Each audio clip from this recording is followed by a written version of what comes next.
Olá, meus irmãos, graça e paz seja convosco.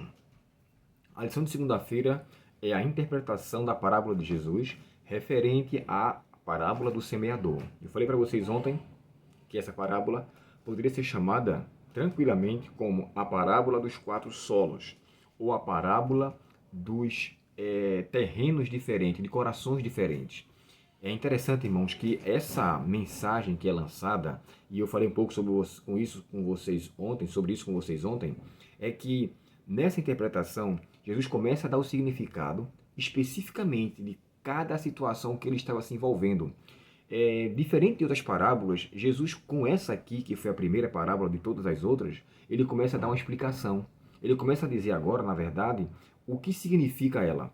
No verso 3, ele diz assim, ó, Jesus lhe disse: se vocês não entendem o significado desta parábola, como entenderão as demais?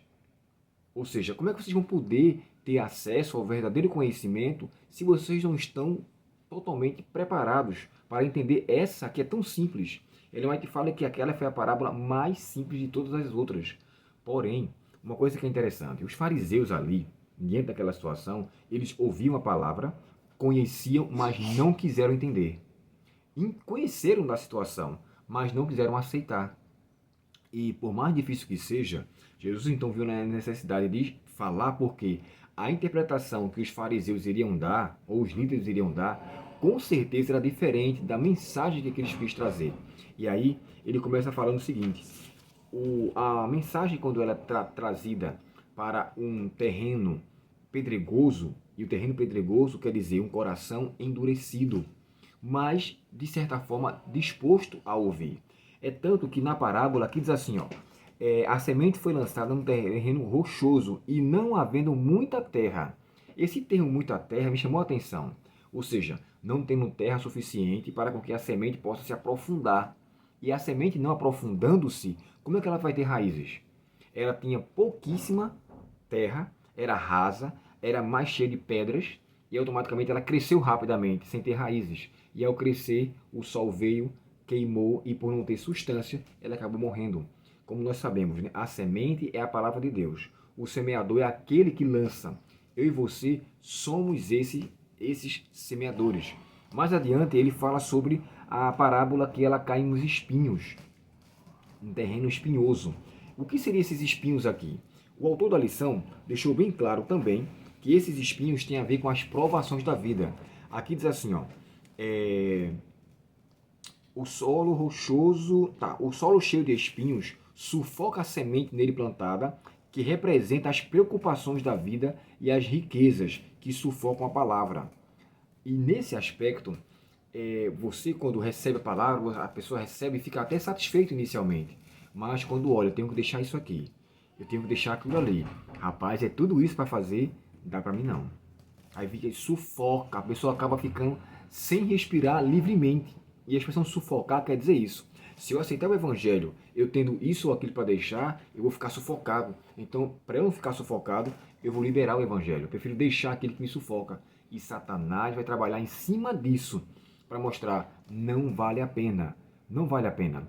Tem um livro chamado Vida de Jesus, que ele vai falar assim, o Satanás diz assim: não seja tão escrupuloso pela verdade, ou pela fidelidade, ou pela honestidade. Faça o que eu lhe digo, e você terá riqueza, honra e bens. E não é isso que nós queremos. Nós queremos os bens do céu. Nós queremos a riqueza maior.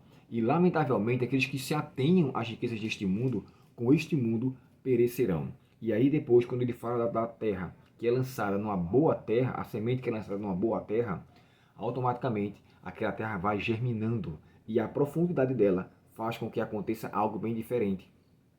Terá propriedade para de fato desenvolver. Só que eu esqueci da primeira parábola, do primeiro solo, um dos solos, né? Que é aquele que é lançado no caminho e as aves vêm e tiram. Essas aves, irmãos, é o próprio diabo. Quando você escuta algo e fica agraciado, e puxa vida, que coisa boa, eu aprendi. Aí o inimigo chega para a pessoa e fala assim: você achou isso interessante, mas já pensou que vai ter que deixar aquilo? Pensou que você vai ter que deixar de comer carne de porco, que você tanto gosta? Já pensou que você vai ter que deixar de frequentar aquele barzinho que você vai?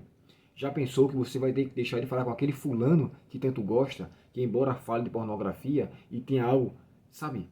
Coisas que a pessoa fica assim, poxa vida, aí ele arrebata a palavra, e a pessoa fala, não vale a pena.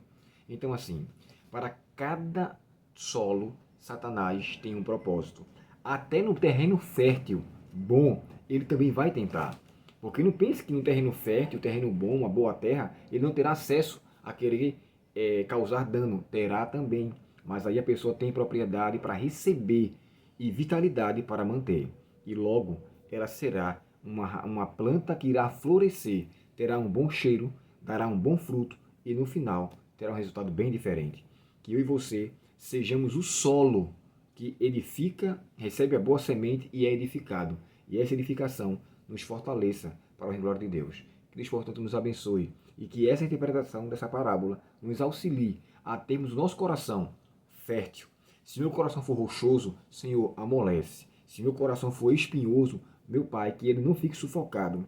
Se o meu coração for aquele que recebe algo de empolgação e agora eu fico feliz, mas que ali as aves venham arrancar, que eu faça o contrário, que eu deixe ela ali para que ela venha causar um efeito positivo, diferente, benéfico para a minha vida. Que sejamos assim e que Deus faça a sua vontade na minha e na sua vida. Oremos ao Senhor nesse momento. Querido Pai Celestial, muito obrigado, Senhor, pela Tua palavra. Obrigado pela mensagem que nos deste nesta manhã.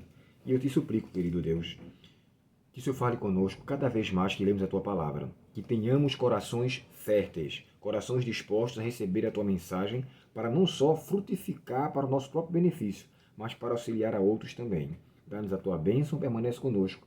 Te pedimos em nome de Jesus. Amém. Deus muito te abençoe.